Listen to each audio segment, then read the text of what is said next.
Welcome to Career Tools. Today's topic, declining an offer. Here we go.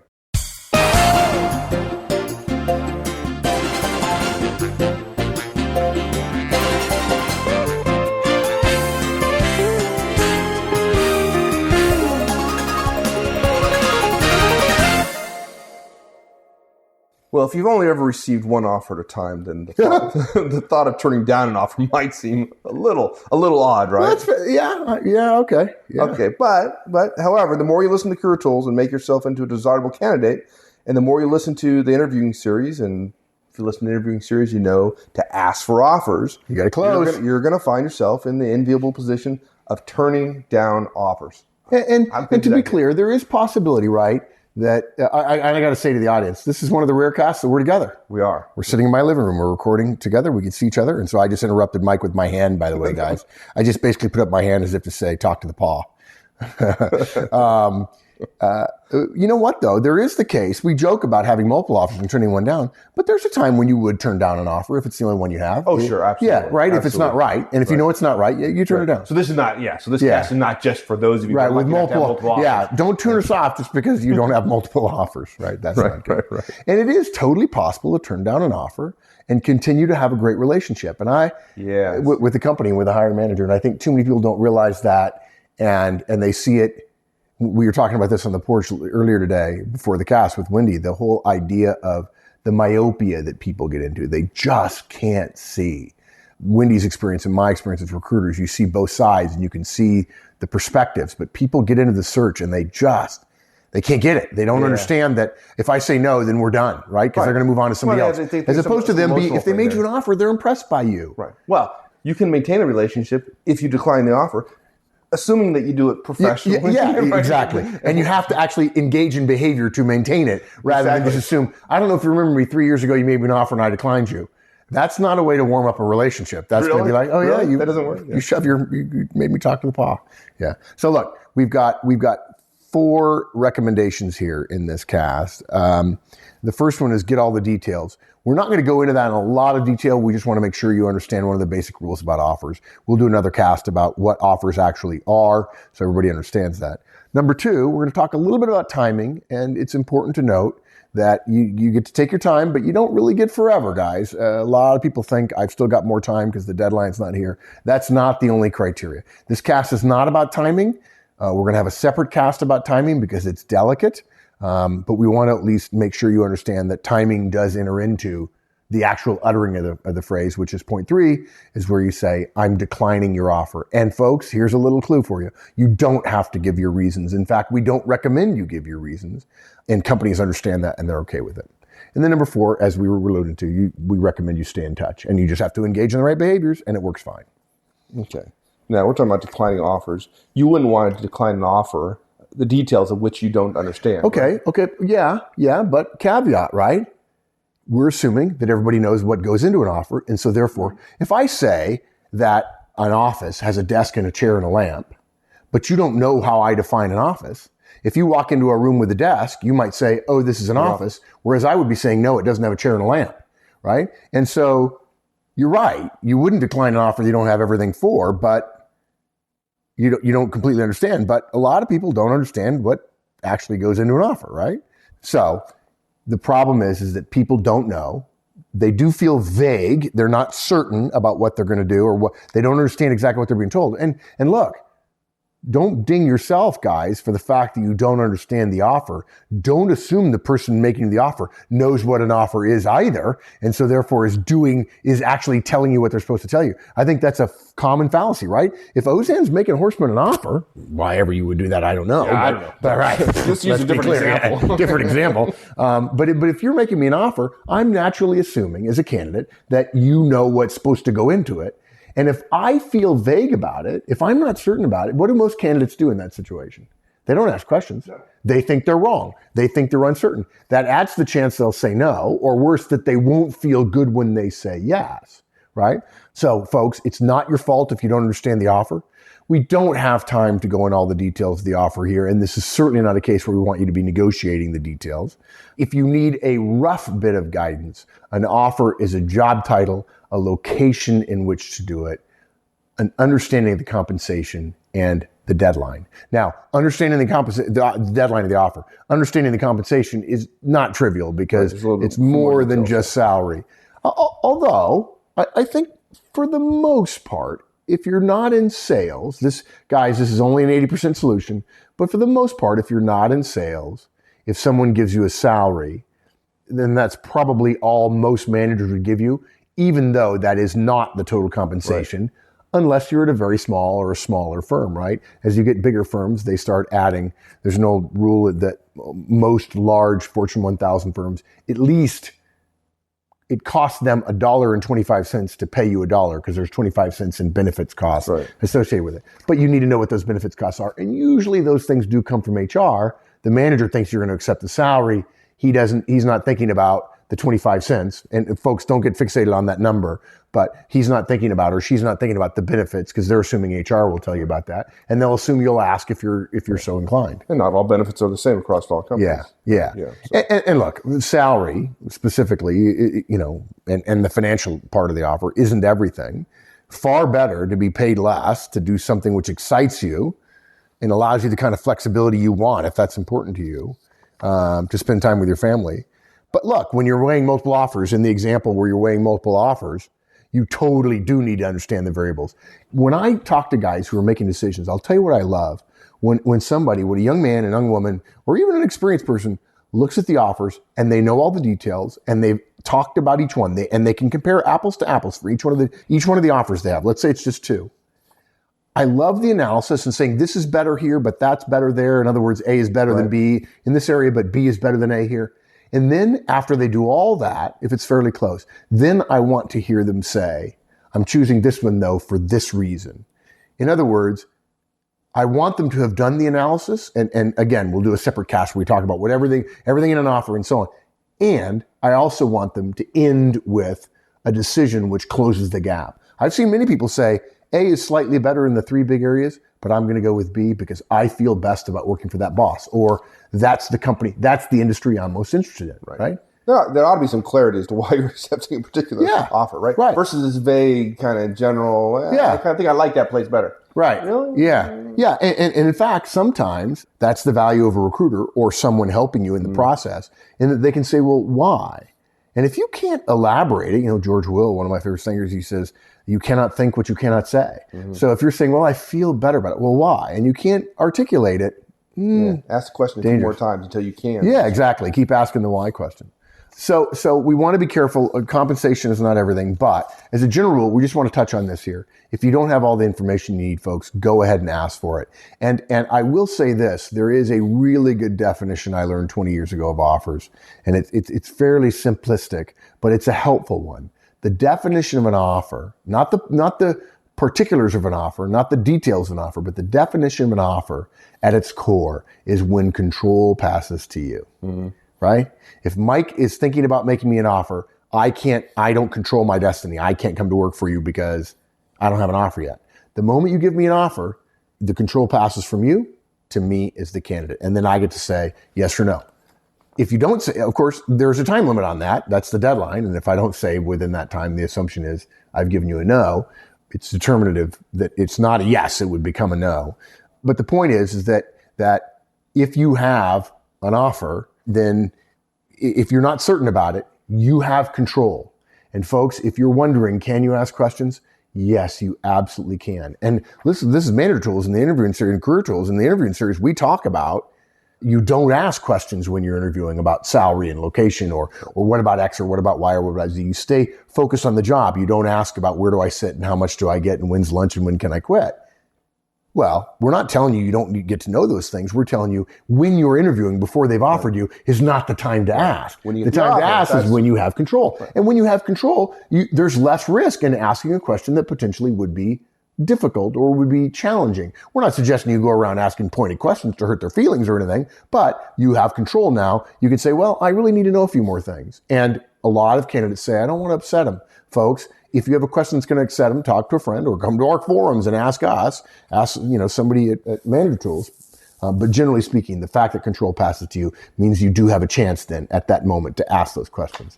And one of the top 10 mistakes that no offense, folks, but younger people make this mistake a lot. And I think a lot of it has to do with, at least in the U.S., colleges and universities, the placement offices saying it's okay, is before they get offers, asking all kinds of questions about culture and pay and all that kind of stuff.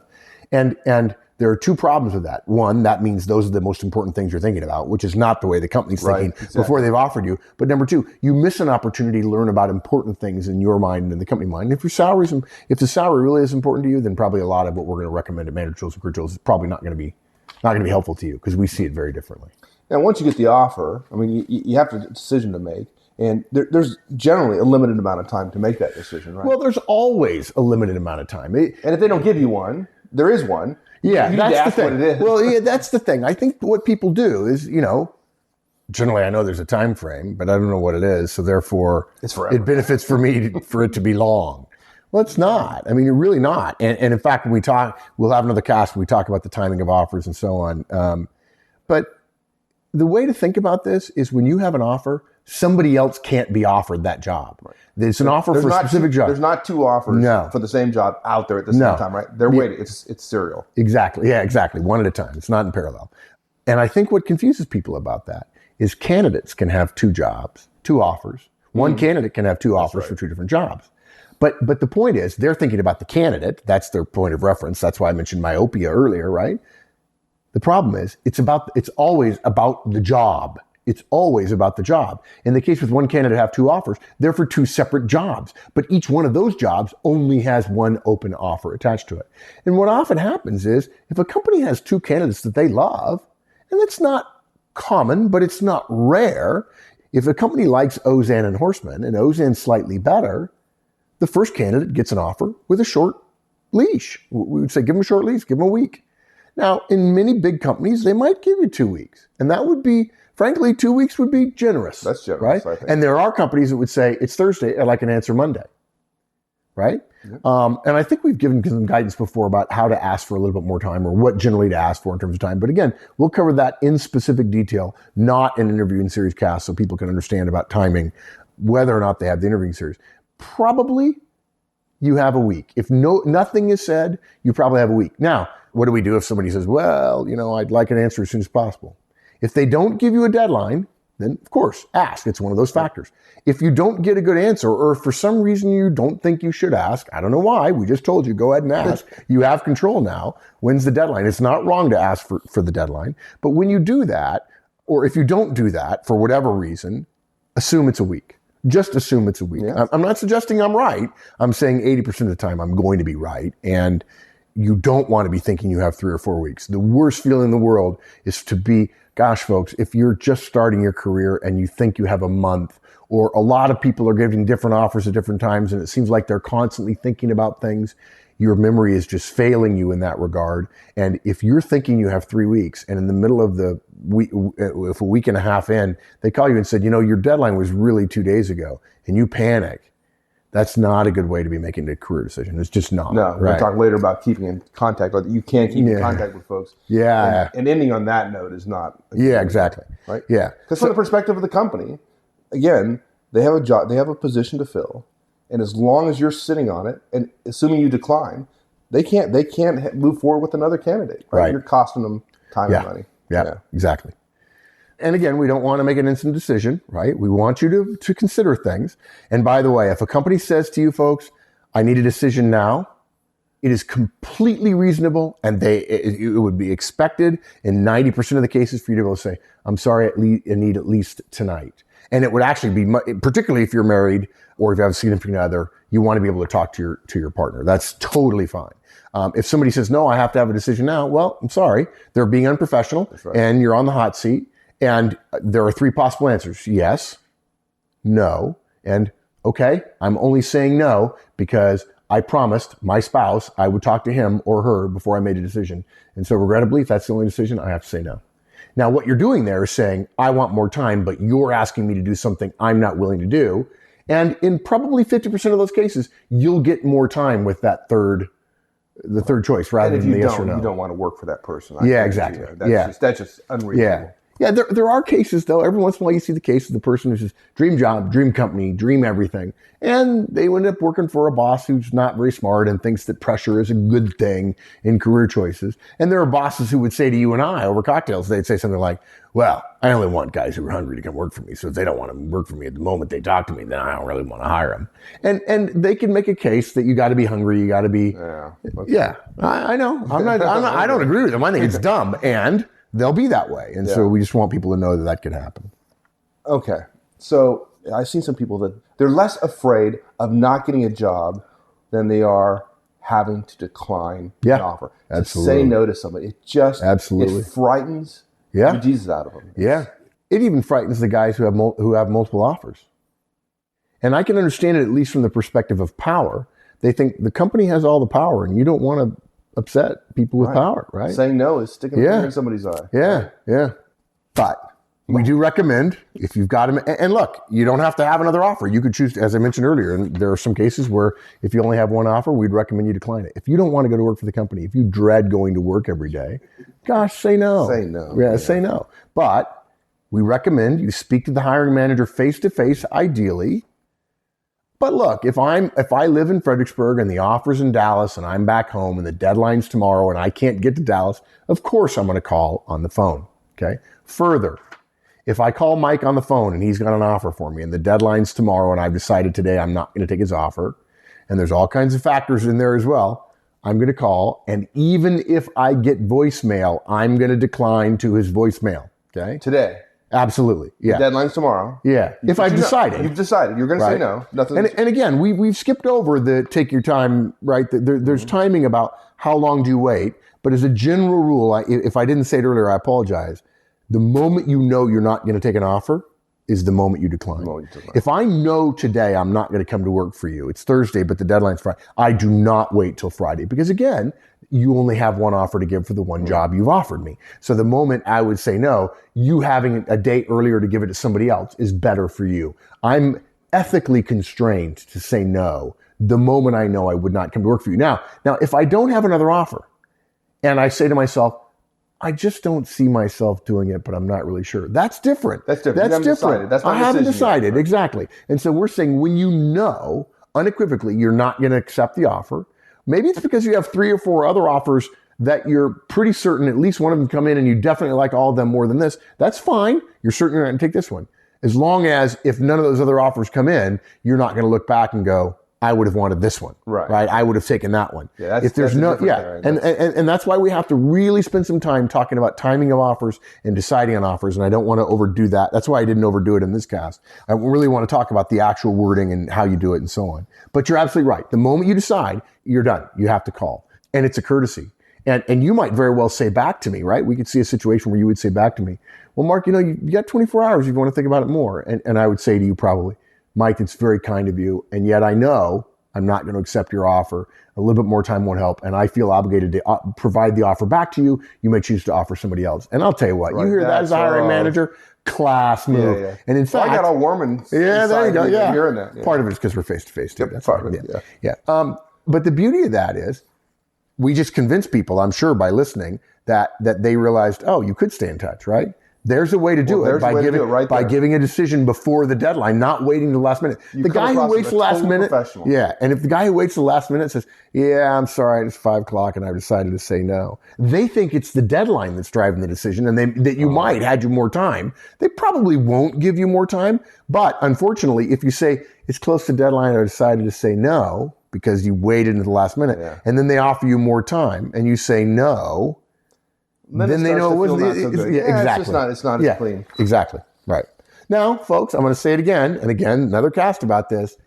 You could wait until the deadline. If you're waiting till the last possible minute to wait for an offer, if this is your second best company and you're really excited about them, but you would be more excited about some other company, and the other company said, I'll get back to you by Friday noon, and you have until Friday at 5 o'clock with the offer you have, it's okay to wait till Friday afternoon late. Right? You made a decision. Yeah, exactly. Okay. But you speak to the hiring manager face to face or over the phone. And yes, hiring managers will feel that you're wimping out if you leave a voicemail a little bit. But if you call and you get voicemail and you hang up and you call again, you have an obligation to give an answer. You do. And you could say, I tried 3 times. I haven't gotten you. I apologize for leaving this message. And yet I'm declining your offer. Okay. I don't think most hiring managers will say, oh, he waited. Now, if you call at 1 a.m, okay. Now you're dodging them. Yeah. But if you're calling during normal work hours, even until 7 or 8 o'clock at night on somebody's cell phone, which is usually what managers will give you, if that's the case, then if you try a couple of times and you get voicemail, hang up. Let them see that you tried a couple of times. And then on the 3rd time, when you're getting close to the deadline, then call and say, listen, I'm sorry to leave you a voicemail, but I do feel obligated to give you an answer before the deadline once I've made my decision. And so therefore, I've decided to decline your offer. Yeah. Right. Again, now, you look like a professional. Yeah. Right? Now, let's not go further down the communication ladder and say email. Oh, boy. No. Twitter, let me see if I can say this differently. Tweet it? No. Okay. Let me try it differently. No. Wait, let's do it another way. No way. No way. No way. And you know what? No. In fact, I sound like Margaret Thatcher. No. Right? Yeah. Let me be clear. Let me be unequivocal. No. No email. Okay. So email. No. Emails, pretty much. Let me think at the end. Oh, yeah, no. Email really is a weasel job. You took the time, you put together an offer. And folks, if you don't know it, it takes time to put together offers, and HR often is involved, and it can be persnickety between HR and the manager and putting it all together and how they communicate it. And not every manager's listened to our way of giving offers and so on. And you leave email, they called you, they tried to get you on the phone, they're all excited. Yeah, exactly. Hours and hours. And they were excited about giving you an offer, and they've decided you meet the criteria, and you send them an email. It's crass. It's rude. And the one exception we'll make to our guidance in point 4 about staying in touch is if you send an email, don't tell anyone we told you you should be staying in touch, because they don't want to stay in touch with a guy. No, absolutely not. Okay. Now, let's get to the hardest part of this cast, the thing that's going to bug people. We are telling you, folks, don't beat around the bush. Say, I'm declining your offer. Use those words. Repeat after me. I'm declining your offer. I'm declining your offer. Nice. Well done. Good. Pause. Let everybody else say it in their head while they're driving and so on. Okay. You don't say, I'm really sorry, but I don't think it's a fit. Right? That is the total dodge. It's like a manager saying to you, you'd be really great here. And a candidate going, that must mean I have an offer. No, it doesn't. In the same way that we really can see you working here is not an offer. You saying, I just don't see a fit is not a declination. It's not, right? You don't say, I'm not sure I can see myself working there, or I've been thinking about it. I'm just not leaning in your direction right now. I'm sorry to have to give you this bad news. Well, what bad news? You're leaning? I don't think of that as bad news. We might still win. Well, it creates a whole nother conversation. And at the end, if you're going to say no, then they've just wasted more time with you. Again, it's just not a very clean ending. Yeah. I did have a coworker once say, declining offers and doing it poorly and delaying it and being mushy for 35 or 40 seconds or 5 minutes on a call when the manager finally realizes what's happening is a bit like a young person proposing to another young person saying, will you marry me? And the other person saying, can you give me a week? Right? Because it's just, by definition, it's just not a good answer. It's just not a good, right? Maybe some other time. I need to go home and have a conversation with my wife. Yeah. Okay.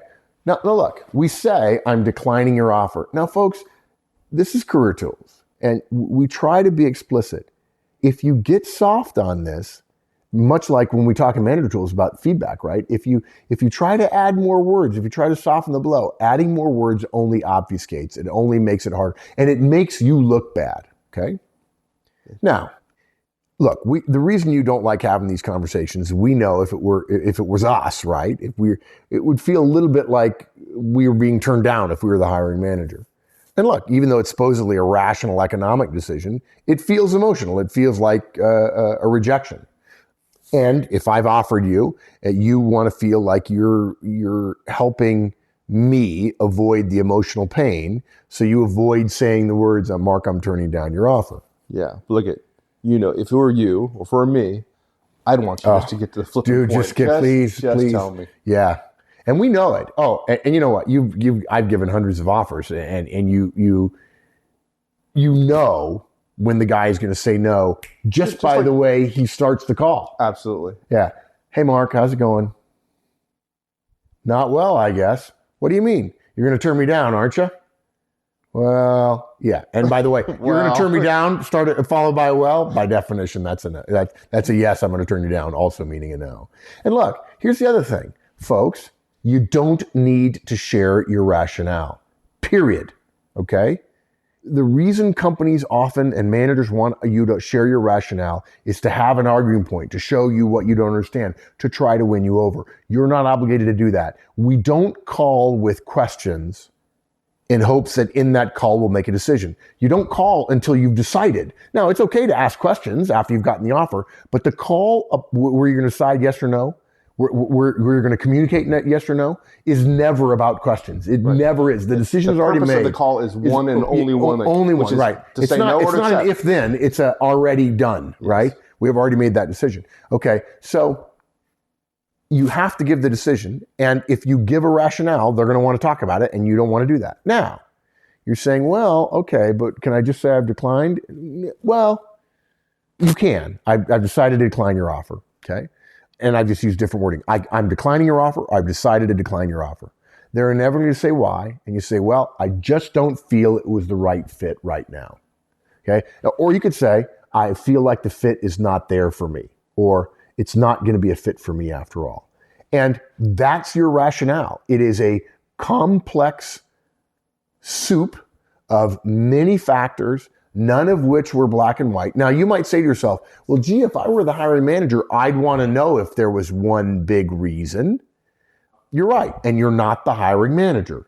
And you're the candidate, and the control is passed to you, and you have the opportunity to not go into detail. And I promise you, if you say, well, my concern is location, and they say, well, in fact, you said, Atlanta's not great. I have opportunity in Cincinnati. And now you are just back in, you're back in the grease in a moment. It's terrible.